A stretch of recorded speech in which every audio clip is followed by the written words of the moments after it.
L'església de Sant Domènec de Balaguer va ser escenari el dissabte, al vespre de la primera edició de la Nit de la Cultura de la capital de la Noguera.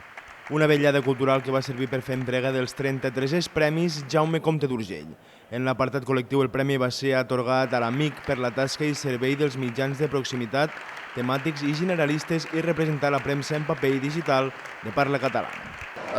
Precisament en l'any que fem 25 anys de l'entitat, no? L'Amic és l'associació de mitjans de referència de mitjans de proximitat i en fi, hem arribat lluny perquè en aquests moments ja som gairebé 500 mitjans, tant en paper com en suport digital, i cobrim tots els països de parla catalana des de la Catalunya Nord, a les Illes, País Valencià, etc. Estem molt contents. Penso que és un reconeixement a la feina que s'ha fet al llarg d'aquests 25 anys i que, en fi, esperem que la premsa de proximitat segueixi tan forta com ha estat fins ara en els nostres territoris. En la categoria individual el premi va ser per Carla Simón i Pipó, un guardó que va recollir una de les actrius de la pel·lícula Alcarràs, ja que la directora no va poder assistir a l'entrega. Així i tot, Simón va fer un agraïment telemàtic. I la veritat és que em fa molt feliç aquest reconeixement perquè sento que la pel·lícula ha arribat molt més lluny del que podíem esperar i que ha d'alguna manera permès que la gent de tot el món pugui conèixer una mica les terres de Ponent, l'agricultura que s'hi fa, els models de família i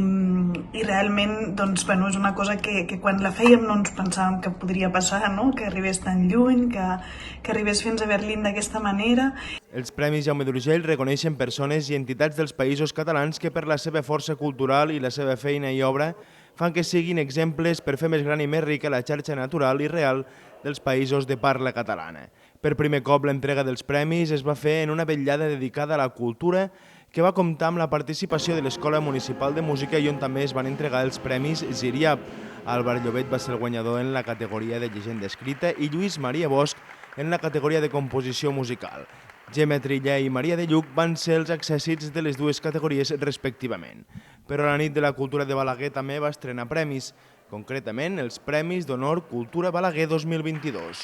uns premis que pretenen posar en valor la vida cultural de la capital de la Noguera i fer un reconeixement a les persones, entitats i associacions que enriqueixen el dia a dia cultural de la ciutat, enguany amb especial menció i vinculació dels premiats amb el món de la sardana.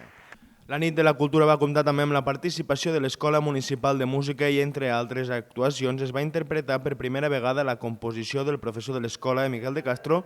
de la sardana per guitarra Esterriada, una peça que és un homenatge a l'opardal roquer, David Esterri, i que va ser interpretada per Àlex Rosanes. Pel pa en cap, aquesta composició, així com la voluntat de crear una nit d'aquestes característiques, és un símbol de que la cultura de Balaguer batega i ho fa lligant passat i present. Podíem fer una nit de la cultura perquè ho englobés tot, en aquest cas hem tingut la col·laboració de l'Escola de Música i també una estrena d'una peça magnífica que hem pogut sentir per guitarra, per tant jo crec que el que demostra és que malgrat que els noms els fiquem amb història, el que estem fent és present i futur, perquè tens l'Escola de Música, tots aquests nois i noies tocant i tens composicions noves tant a nivell d'escriptura com a nivell de música o aquesta que hem estrenat avui. Per tant, jo crec que la valoració només pot ser positiva. Des de l'àrea de cultura de la Paeria s'ha manifestat la voluntat de donar continuïtat a aquest acte i fins i tot crear uns nous guardons. Sí, és la primera de moltes i a més l'any que ve s'incorporarà un altre premi, que és el Premi a la Innovació,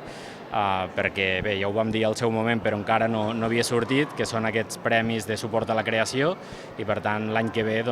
igual que aquest any s'ha estrenat aquesta peça, aquesta primícia, aquesta sardana amb guitarra,